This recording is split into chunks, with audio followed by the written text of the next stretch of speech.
So this is how to sew your fly zip, okay, fly zip, fly zipper, whatever. This is the front part of my trouser, and I've gone ahead to mark my desired length. So I worked with length of 7 inches because my zip is 8 inches, so I worked with 7 inches, okay.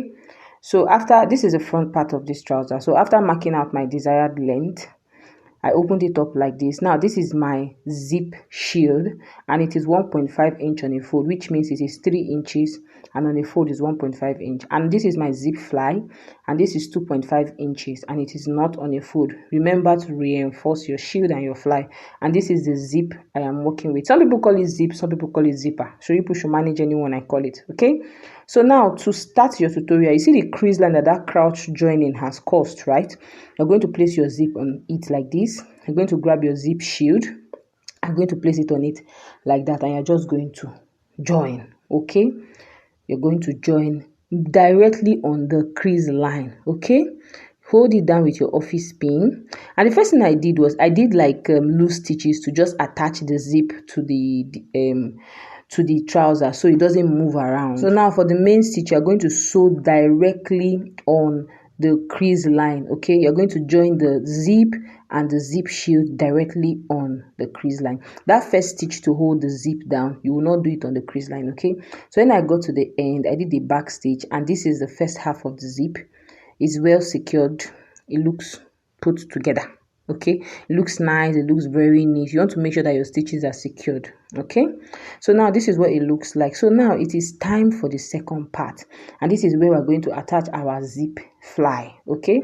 So the next thing, I was just opening it up so you guys will see what it looks like, okay. So the next thing now I did was I grabbed my zip fly, okay. This is what the zip fly looks like, and I placed it on the right hand side, okay. Now I placed it on the right hand side, and I'm going to join it on the crease line. You want to make sure you hold it down with your office pin, and you see that crease line created by the crouch joining, right? That is where you are going to attach it directly on. So this is what I went ahead to do. Now if you are sewing this for a male, your zip fly is going to be on the left hand side, but this is a female trouser, so it's going to be on the right hand side, okay.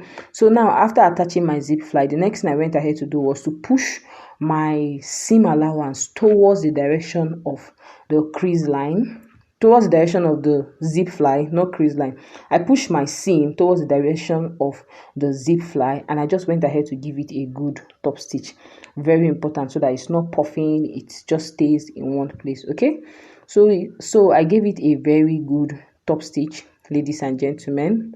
After giving it a good top stitch, this is what we have here. We are not done, okay. We are not done, but we are almost done, okay. So now after giving it a good top stitch, this is what we have here. See what it looks like, right?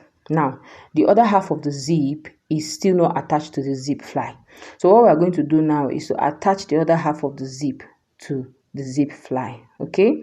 You want to make sure that as you are aligning it on the zip fly, it is not opening, right? That's when you look at the front side of the zip, the right side of this trouser, the zip fly is not exposed. That's the zip itself is not exposed.